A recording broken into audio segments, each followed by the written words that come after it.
you get crystal charged items, and you can actually use them to craft a telescope. You call that a telescope? This is a telescope, Mojang. It looks thousands of blocks at other planets.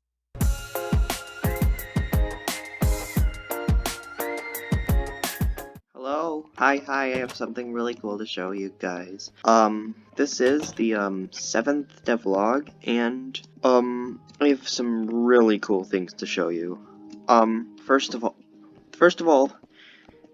if I just go up here, you'll see that I have this big telescope. Wait until the end for me to explain what that is. I modeled it after the spyglass, you know, cause, yeah. I'll explain that last. But I have some other things to show you that are pretty cool too. First of all, we have this, computer chip. It's crafted like this. This gives a use to amethyst, which I think is really cool. But you also have this chip inscriber, which is crafted like this. And the, integrated circuit is crafted like this. Now, if I throw this down here, you'll see I can actually type something into the chip inscriber. Okay. And now, if I hit this, you'll see it plays a little animation, and then it'll drop the... Oh, it clipped through the block. So anyways, it plays that cool animation, and then it gives you this written message chip. Now, the written message chip has a message, inscribed on it from when we put the message in this inscriber. Now, the only way to read that, you can't read the message from, like, hovering over it, but you need this thing called a chip reader. The chip reader is crafted like this. Now, to read the chip, you have to hold the chip in your, offhand, and you have to hold the reader in your main hand. And now you can read the message that's on the chip. Now if we have this other thing called the chip wiper, it's the exact opposite. You put a chip with a message, you power it with redstone, and then the chip doesn't have a message anymore. Now, the wiper is crafted like this. So I guess now I have to tell you what that telescope is. So, let's head up there.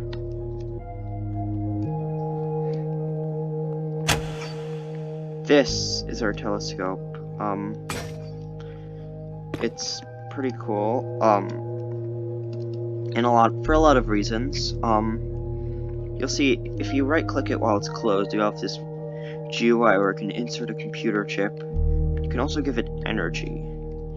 Now, the way you give it energy, you can just give it the energy by like putting it into the base block. And wait. There we go. As you can see, now it's getting energy. And you'll see it can store actually a lot of energy. Like, there's not really a limit to how much energy it can store. Right now, storing the energy doesn't actually do anything, but, I have a plan for that. If we put in this blank computer chip in the chip slot, so you have to look at a little chip icon looking thing. And now, if we press this button, it'll actually extend out and to its full extent with a little animation. And you can look through this eyepiece, and it'll pull up this GUI. And see this C's up to, and then a number kiloblocks away. I have a plan for that, but it's gonna like be able to show different amounts of distance away depending on how much energy you give it. Anyways, as you can see here, we can only see Earth. If I hover over it, it says like Earth. If you click Earth, and then you can fix it. See, currently selected Earth. If we hit right to chip, we'll get a computer chip. Oh, it also gives you back the blank chip, but that's a bug. Anyways, you get this chip, and it has like a little symbol on it.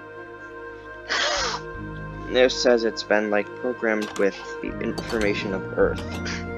Now, let me show you what happens when you use the chip reader to read it. You get this cool thing where it's like, it shows a picture. It shows a bunch of information about the planet. Planets have their own mass, distance from the thing they're orbiting, atmosphere, and day length. And I'll explain each of these things.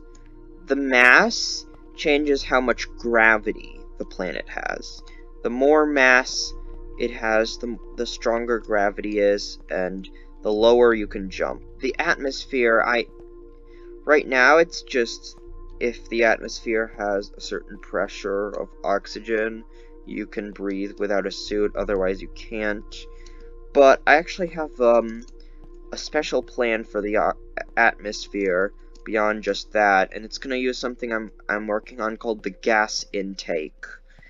The distance the planet is from the thing it's orbiting, that changes the amount of fuel a rocket needs to take. Basically this number, I don't render space as a 3D thing. It's more of a 1D line kind of. I have and this distance thing, it basically when I'm doing the calculations for how much fuel and time it takes to get from one planet to another, I'll take into the account the distance. I'll explain more about the distance when I make the rockets. Now, only Earth showed up in the telescope's GUI, but the moon, wait, where's the moon? There we go. But the moon should have also showed up from the telescope as well, since it wasn't that far away from where this ship is. This is the moon's chip. As you can see, if we compare the data of Earth with the data of the moon, it's totally different. The day length is longer, meaning that the day cycle is slower there. It has no atmosphere, meaning you can't breathe. It's really, really close to Earth, only 360 distance. In kiloblocks, thousands of blocks. So, the moon is 360,000 blocks away from Earth. The mass is really low, which is why the moon doesn't have as strong of gravity. Compared to Earth. So, yeah. And if you're wondering about the, this thing here, I, explained it in my other devlog about advanced energy appliances. So, yeah, that's all I had to show you.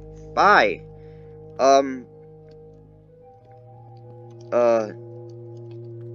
Also, yeah, I forgot to mention this the whole episode, but the planets look 3D in the sky now.